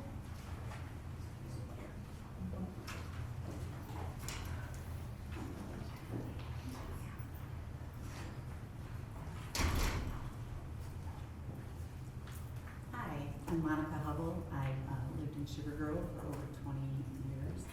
I've been a teacher for over 30 years, and I got to take off a half day of work to come to a 10 o'clock meeting. I'm going to go on to talk about the basins. The basins, however, can only synthetically attempt to control the flooding caused by such structures and are prone to problems and failure. They require significant maintenance, yet the responsibility for their upkeep will be passed on to future unknown end users and further delegated to landscape managers. Someday you may be responsible for their extensive maintenance.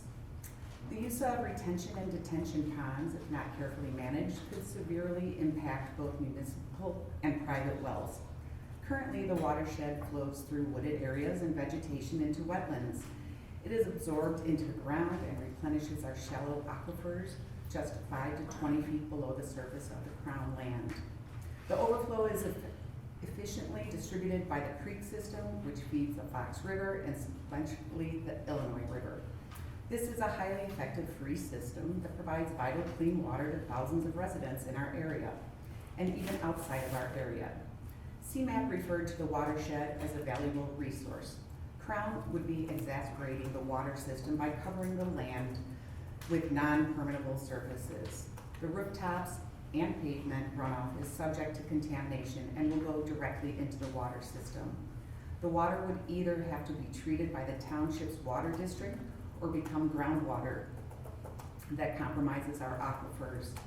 In the end, residents could be left with no other option than to seek recourse with the village for the very expensive cost of re-drilling wells, or the village will be the next municipality seeking very expensive alternative water sources. The scope of what is being proposed is too large to have this limited level of detail. This overly simplified TIF eligibility study is ambiguous. There is no tangible, documented, binding commitment detailing the development plans, merely pretentious projections. This entire process has been forced and is premature.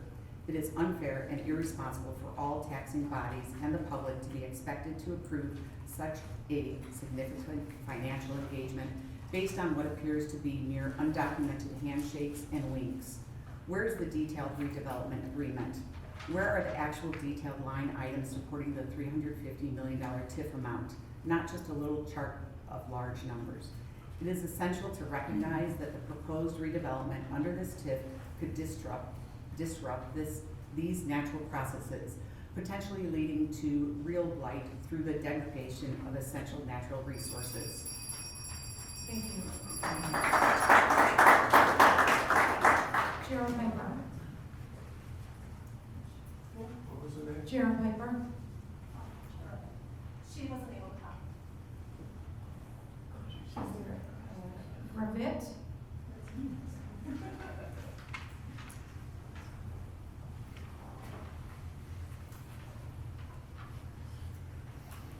My name is Helga Gravit, and I just want to show you, I'm going to be very brief.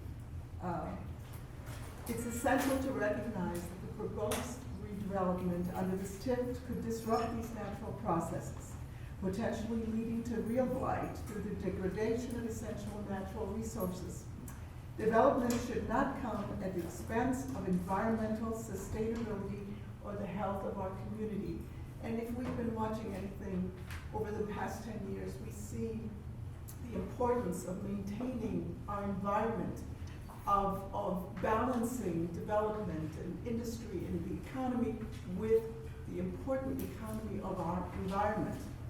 Why would we jeopardize a perfectly valuable resource for a problem-prone approach? Let us seek development that enhances the community without sacrificing its integrity. Thank you. Thank you.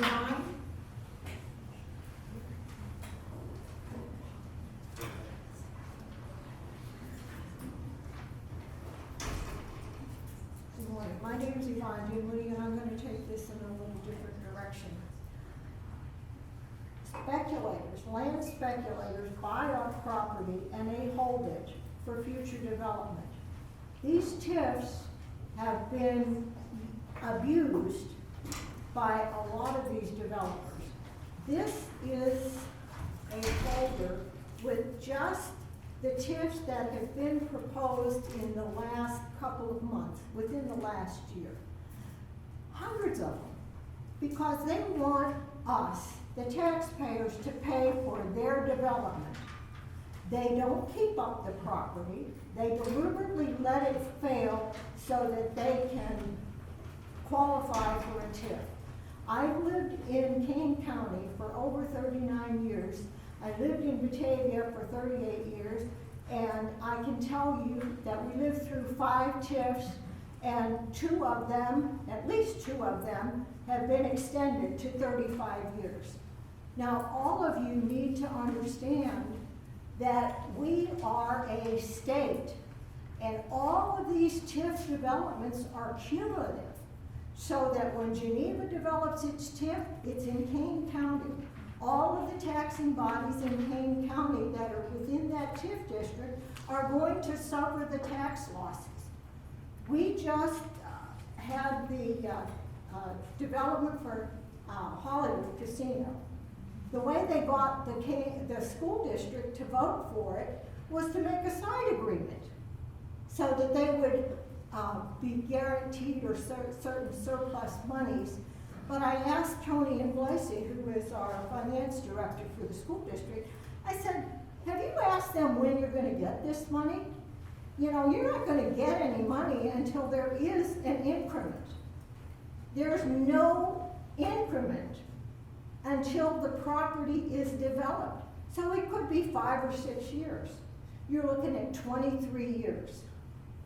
I urge you all to think about all of the TIF districts, every single one of them, and the impact that it's having on our taxing bodies. I am absolutely, unequivocally opposed to any more TIF districts. Look in Chicago, how much money is going into the TIF districts. Look on your tax bills, how much money is going into your TIF district. It's not going to you, it's not going for your infrastructure, it's going to these companies so that they can spend all your money. Casino can afford to develop their own property. Crown can afford to develop their own property. They're supposed to have sharp pencils and they're supposed to know what they can spend. I urge you all to think about that before you think about approving another TIF.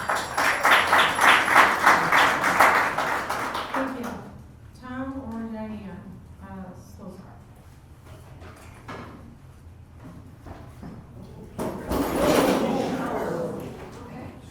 Hey, I'm in great shape. Great to make an entrance.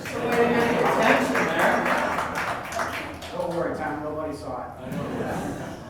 I'm going to be very brief. I just really want to make a couple points. I want all of you to think about when Crown originally bought this property. They've held it for probably 25 years. 25 years ago, this property was zoned estate. They were going to build estates. They held the property, and what happened? Well, the estate, or the residential, as back in 2007 and 8, the residential development kind of went south. It really has never come back the way it probably was supposed to come back.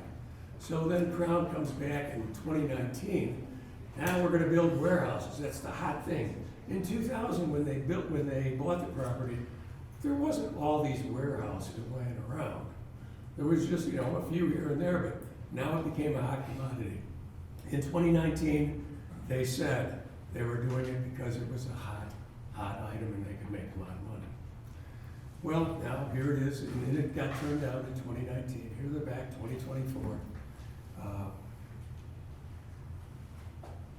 They want to build warehouses again. I go back to this but-for comment in the study. It's not but-for. They could build residences if they wanted to. But-for, it's just bogus. There's no but-for about the development here. you're really being asked, and the taxpayers are being asked, to make up with Crown for a failed investment they made 25 years ago, for the taxpayers to come forward and make up for it now. The only way they're gonna make their money out of it, because they overpaid for it in 2000, is to do warehouses and commercial development. That's it. Second point I wanna make, Sugar Grove is bent over backwards through the ordinances to allow hazardous materials and everything else on the north side of 88.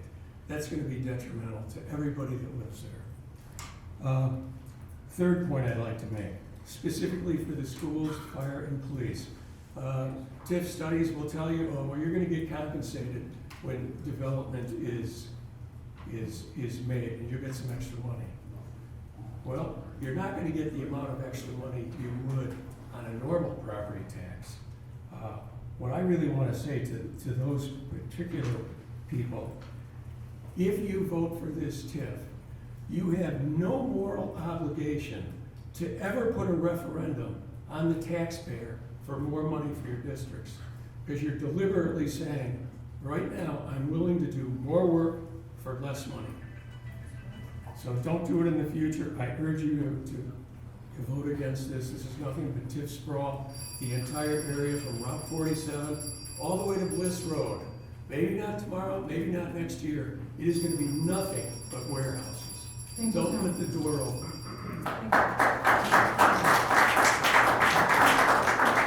Tim Slayman?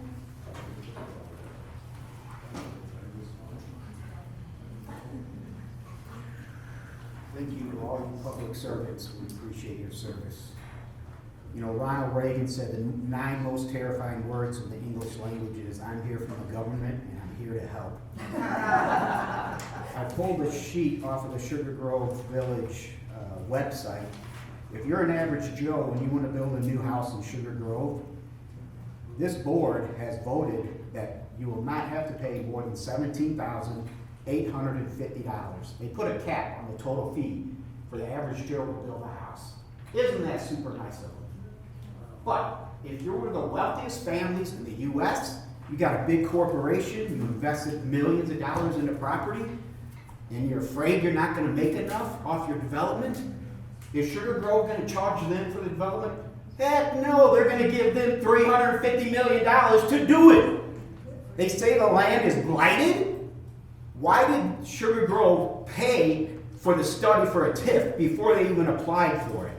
If you want to find out how blighted it is, why don't you pay for an appraisal and find out that that is the most valuable land in this area? Give me a break. If you want warehouses, put them in your current TIF districts. Put them in your downtown.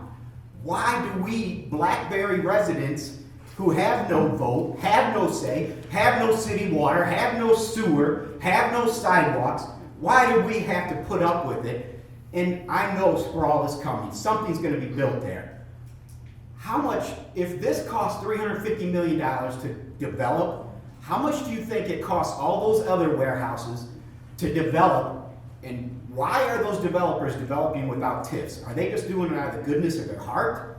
Are they doing it to help the general community? No, they're making millions off of it. If you're worried about them not being able to pay for the development, why don't you find out how much they're going to sell that land for and how many millions they're going to make? Because obviously this is an extra $350 million minimum in their back pocket, bottom line.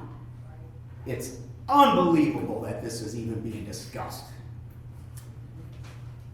If the tax base for you guys is so important, why are you willing to give it up for 23 years?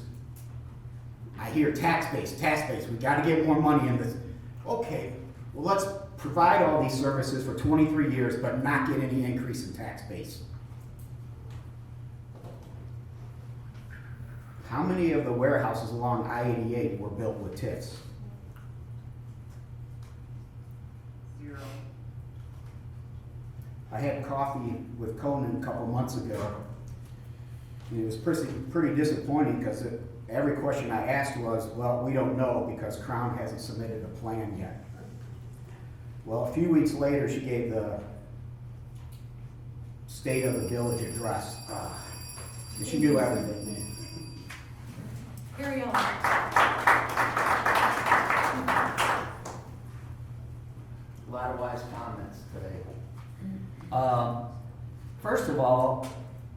This redevelopment plan is basically vague, non-specific, and has no specific itemized decision-making information. I've read it 3 or 4 times.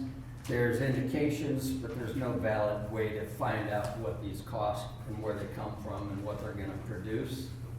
And you gotta remember, as a tax-paying body here, all of these revenues that you're gonna get 23 years from now are gonna be reduced by a minimum of 3% inflation rate over the next 23 years, which equals about 50% of what those dollars are worth today.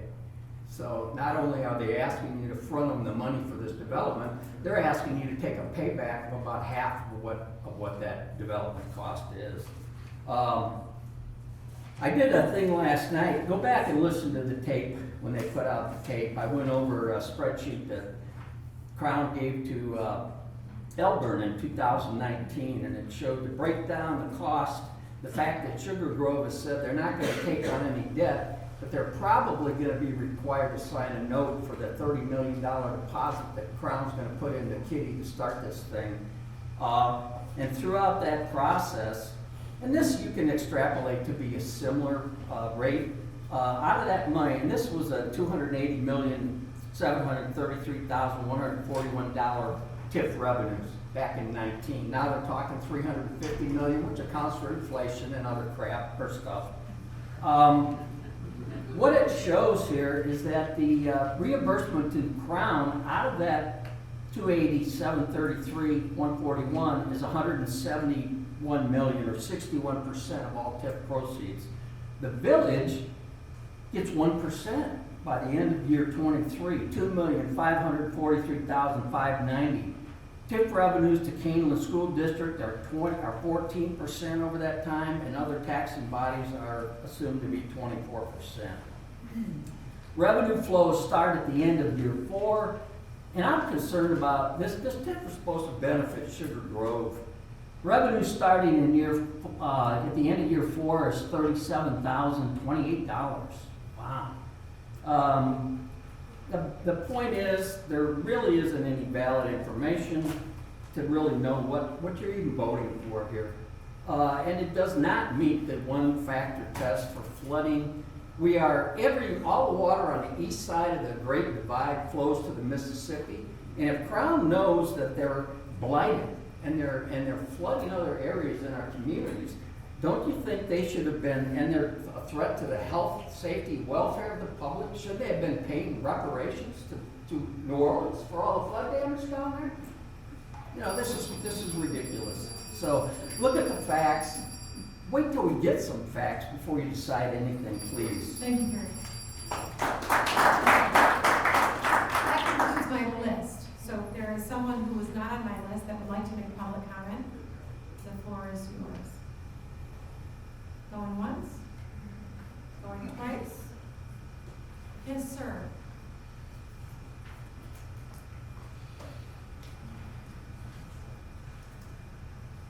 My name is Jerry Elliott, Sugar Grove Water Authority. I've been a project manager studying the water sustainability in Sugar Grove Township for the last 4 years. That's in conjunction with the Illinois State Water Survey from the University of Illinois. In that study, we've looked at 15 different locations, not only studying the water head levels, but also the water quality. And in that summation, it looks as though that Sugar Grove Township itself is flush with water, especially in the shallow aquifers, except for the closer to the area of Aurora, which uses 6 billion gallons of water a year. So their requirements are much higher. And they do use quite a lot of water, 53% from the river.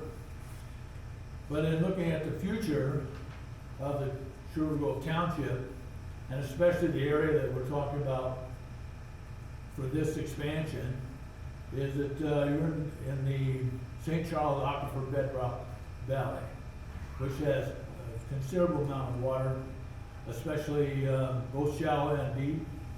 And the wells that you're proposing for this project are around 1,400 feet deep. And that area looks to be very sustainable for water in the future. So I'd like to give those comments. Thank you. Thank you, Jerry. Any additional public comments at this time? Going once? Going twice? Thank you. We'll close public comment. Up next is board discussion, deliberation, recommendation. I know King County, you had some questions, so we can certainly revisit that with the consultants at this time. Thank you. So my first question is, in section 11-74.4-3 subsection V, it has a definition of commercial agriculture. But that, it references commercial agriculture, but it does not define the term. Is there a definition of commercial agriculture that you have found elsewhere, or may have been used in any court decisions on this topic, or perhaps were in the legislative debates? Is that up for anybody to answer? No, public comment is open. We're asking our consultants. Thank you. I don't know about court cases. My reading of the law, the act is that it's not defined. Okay, so if it's not defined, the definition would then be up to this body? No. Well, if it's not defined, who gets to decide what commercial agriculture is as opposed to some other types of agriculture? Well, where there is a law with an undefined term, it is generally an accepted rule that it would be the definition generally used by society. So commercial agriculture would be agricultural endeavors for purposes of payment, profit, commercial availability of profit. And that seems to be consistent with what I found in other parts of state law. This is part of the JCAR rules, the Illinois Administrative Code, and I'm referring to, let's see, my notes here. Okay, 17, Illinois Administrative Code, section 528.10, adopted June 23rd, 2021, although I found it elsewhere. That was the first place they found it. And that defined commercial agriculture as the utilization of land for the raising of hay, grain crops, or livestock for profit. That sounds consistent with what you just said. Yes. Do we know if any of this land has in the last 5 years been utilized for raising of hay, grain crops, or livestock for profit?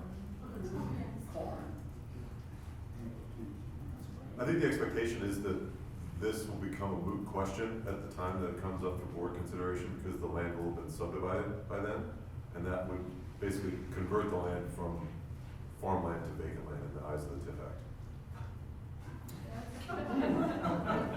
The reality is that if you look at the state of Illinois, at one time, the absolute majority of it was strictly for, we call it Prairie State, was strictly for agricultural purposes. And so that is why the TIF Act states if it's been used for agricultural purposes, it must in fact be subdivided, i.e. a part of a plan for future development.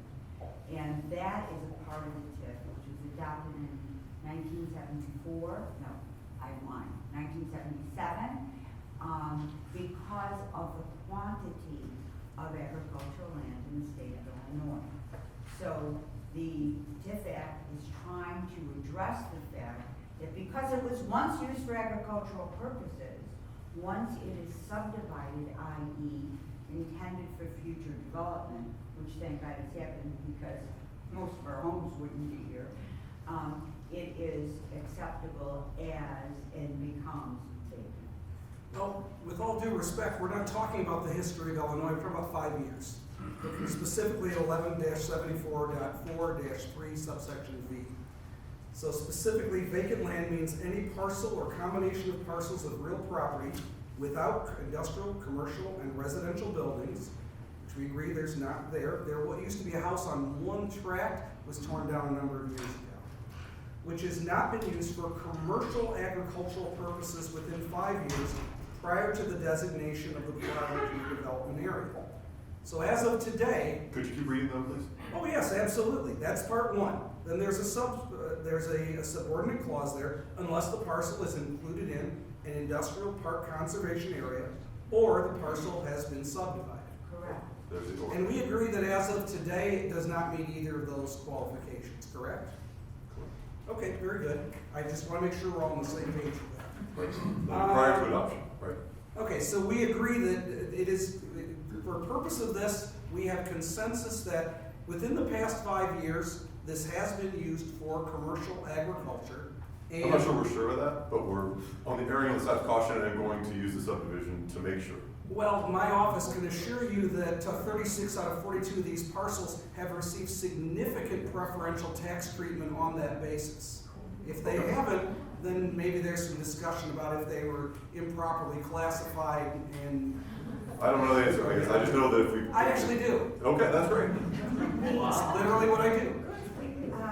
Okay, so. Back to the argumentative, but I will say, because this property is not yet annexed to the village, the intent of the ownership, the intent of the village is to subdivide it in order to permit it to have future development. And that's all very interesting, but as of today, there's not a subdivision. And as of Today, today. the property is an annex, so that we are. Well, it could be subdivided without being annexed, correct? Are you aware that there are rural subdivisions? I'm very much aware Excellent. of that. However, the better future for the village of Sugar Grove would be to control the methodology and the actual subdivision of the parcels for future developments. And that very well may be true, but what I don't see in the act is anything authorizing this board to decide what's better for the village, so much as decide, does this meet the one-factor test? Now, moving along with the one-factor test. We've got factors A through F, and the one that we are following on is subsection C, then there's two parts within that, the chronic flooding, which all we've heard is there is no chronic flooding, so we're looking at the second section. Surface water that discharges from all or part of an area and contributes to flooding within the same watershed. So we're within the Blackberry watershed. That is a defined area. It wouldn't have to be all the Mississippi River, just this area here. But only if the redevelopment project provides for facilities or improvements to contribute to the alleviation of all or part of the flooding. So the first question is how much flooding do we do that? To do this, we have to know we're alleviating it. Do we know how much flooding this contributes downstream? No, I'm asking them. I'm asking them. If we don't know, that's okay. Just I guess I'm not sure I understand the question. Like the runoff contributes to flooding. I'm not sure I understand that. absolutely, I agree. Runoff contributes to flooding, but if that were the case, literally every property would qualify. One of the standards of statutory construction is we cannot interpret a statute in a way that would render it absurd. If the General Assembly had simply wanted everything in the watershed to qualify, they could have said so. Because they put a qualifier in here, it's presumed that some parts did not. Yeah, I So think it's how do we possible that there determine- could be a huge detention pond between this site and the river, and the water flowed in there and was held in control. I'm not an engineer, but I'm trying to make up a hypothetical in which this very ground with different facts wouldn't qualify. And there could be some stormwater management improvement or condition between here and the water that would make it not contribute to flooding, I presume. So I think it's possible for there to be a no answer there. How much problem is downstream flooding within the Blackberry Creek watershed? I'm not sure that's a question that's relevant. It says, does it contribute? The standard is, does it contribute downstream flooding? And the answer is yes. So I don't know that there's a shades question, I guess, in the law. Have we identified any parcels that flood in the watershed? It's not the question, I don't think. The question is, does it contribute to flooding in the watershed? Well, if there's not flooding, then it wouldn't contribute to it. Well, the study says there's flooding and it contributes to it. I find the study unpersuasive. Okay. You don't have to believe it, but it was done Oh, by I an agree. engineer. I'm not I an understand engineer, that. and we rely on our I consultants. spent to my provide information. prior life before I went over to the dark side and went for work for the government 18 years ago as an expert witness. And I've cross-examined a lot harsher than what's happening today. And if I had submitted a report and said, there's flooding, where? I don't know. I don't know that it would be persuasive to a judge or a jury. So that leaves me, I have one final question. In property tax matters, the Supreme Court, in dealing with things such as exemptions, have often said that all debatable matters must be resolved in favor of taxation. The late Justice Hudson of the 2nd District actually extended that outwards to other types of property tax situations in the case of Lake County versus Property Tax Appeal Board. Said that this type of tax treatment should be treated narrowly and strictly in favor of taxation. In other words, the tie doesn't go to the runner. Do you know of any type of ruling from any court, anything that actually addresses how this board can deal with debatable matters? In other words, if the board is on the fence, is there any guidance from the courts or the statute that says you have to go one side or the other if you're not persuaded? I guess put simply, is it your opinion that this board has to find in favor that yes, this meets the qualifications, or does it meet the qualifications unless we prove it doesn't? Not sure I understand your question. Let me restate that. This board has to make a recommendation either for or against. That's a requirement. Does the board have to be persuaded that this meets the qualification, or does it, and if it's not persuaded that it meets the qualification, vote in the negative? Or is the board's default position to vote in the positive for approval unless it can be proved conclusively that it shouldn't be approved? I think the board's consideration of the matter is more than specific qualifications. There's a whole plan that says what the goals of the plan are, what is intended. There is not a $305 million plan. That's the overall budget for the 23 years. There's much consideration about the future, the development, the eventual benefit, the negative, so that there are many factors I would like to believe each and every one of you will consider. Our school districts right now, we are losing population. That is a negative benefit. There is a provision in the TIF Act that says if there are residential properties that generate children, the TIF is mandated to reimburse the school district, so that when you consider whether or not to recommend it, to take out one point, which you have all the right in the world to believe is insufficiently proven, I think would be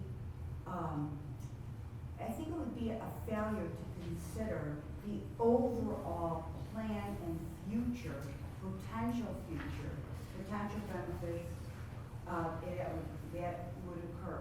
My real concern, and if you can't tell, I'm very old, and I've been practicing law longer than the TIF's been in place. The one thing, when you talk about all the tax dollars you've lost a lot of tax dollars since 2002, since Crown bought this property and sat on it. And so unless Crown being rich or poor, unless the village looks at all of the factors and all of the potential benefits, I don't think it's looking correctly at the future. Doing nothing gives you nothing. Let me cite then the act itself.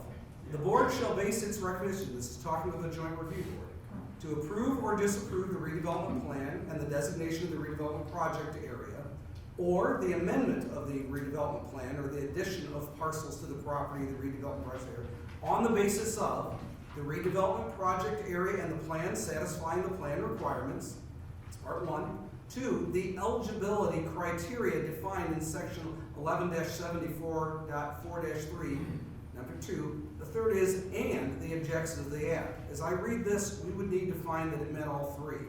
Do you have a similar reading, or do you believe that we can find that it doesn't meet the criteria, but it's a good plan anyway and can be approved? I would look at number 3, as I just stated, it's more than one factor, it's number 3. And what better proof in my mind is there that but for a TIF, this property would not develop? It has sat there, as you point out, owned by the same ownership for one of the speakers, almost 25 years. So do we wait another 25 years, or do we join the competitive world, as bad as TIFs are, to try to get at least for our next generation the benefits of proper planning? One of the things in the criteria for the TIFs that... If I can interrupt here, I actually had a question and you've not answered. I feel like you're reading the law the way I understand it as well. There are 3 tests, and if you can say yes to 3, you vote yes. That was my question. And if you can not say yes to 3, then you vote no, and if you're not sure, you don't vote. I believe those are the 3 choices. Thank you very much. Yes, sir. That answers my question very succinctly. Thank you. Sure. Yield the rest of my time there. Thank you. Any other comments from taxing bodies at this time, or questions for consultants? I have one kind of follow up on his, is that, I think what he's talking about is what portion of this actually floods, because that may be, depending on how much of it floods, if it meets that criteria, would be considered a TIF area, but not the entire property that's owned by Crown. So that may be part of it there. The other part where you said that if we don't do these TIFs, they won't develop. We have 2 TIF districts. Only one property in those 2 TIF districts is developed at the time it's been a TIF district. We've got multiple properties within this village that have developed. The subway property, the DeMartillo Clinic is up and running, Starbucks is coming. None of those properties are in TIF districts, so you can't really say that but for. We don't have a TIF, it won't develop. We have 2 and they don't develop. Well, you kind of can, because it's the infrastructure that prevents it from developing. We have infrastructure in the center of town, we have infrastructure that you can tie into water along this TIF district that's here. Well, my point is that, so whatever the criteria was that wasn't here when those TIF districts were created, whatever the, criteria was, whatever they met to create those TIF districts, were also done without a plan, like a end user plan. So there are opportunities that have come in that have required or have asked for incentive in a TIF district. Those TIFs are there. This particular one doesn't develop but for the infrastructure. It's not that Crown isn't going to make money, or it's that they, Jeff, correct me if I'm wrong, because I think we're kind of outside of the scope of the JRB, but at the same time, what I want to ask you, because you've done this, is that they actually lose money but for the TIF district because of the cost of the infrastructure. That's the analysis he did that will be in front of the village board. That's not privy to the JRB, because that is the redevelopment plan and the information that's going to come there. I bring it up here because everybody's saying that the land can develop. It cannot develop but for the TIF district because of the public improvements that need to be made. That's what the money is going to. It's not going to put a subdivision in. It's to put our main water and sewer through this entire property, and water towers need to go in, wells need to be dug. That is the public improvement that the village cannot pay for to activate this land. So my question, the way I understand it, is what the JRB is hearing is whether it meets the criteria. It doesn't give a percentage criteria. It doesn't meet the criteria for the one-factor test. And if so, in my mind, that's a yes vote. Because that's what the JRB is asked to do. Not a redevelopment. Now, there's plenty of opportunity to disagree with, and the village board can, a redevelopment agreement if it doesn't make sense for the village and the other taxing bodies. But as far as the criteria to create a TIF district, it meets the criteria, otherwise he wouldn't be here in front of us. It's the 3-part test as the general accountant described it. Does the plan satisfy the plan requirements in the act? It does. I mean, you can disagree, but we included all the pieces with it we're required to include. Are the eligibility criteria satisfied? We are comfortable that they are. We understand there's some discussion around that. And does it meet the objectives of the act, which are broadly development, economic development, and redevelopment? So those are the three, that's the question to you all, is if it's yes to those three questions, your vote would be yes. If it's a no to any of those three, your vote would be a no. And if it's unclear or otherwise you don't feel comfortable, I think you have the option not to vote. That would be, I'm not really the lawyer, so Kathy, I guess it's always your option not to vote. Is that true? You have an option to vote present. Okay. Additional questions on tax advice, if you have any for our consultant. This vote is not binding, correct? If we all vote no, this can still go before the village and they can pass it? If you vote no and do not recommend it, it requires more than a simple majority to pass it at the village board level.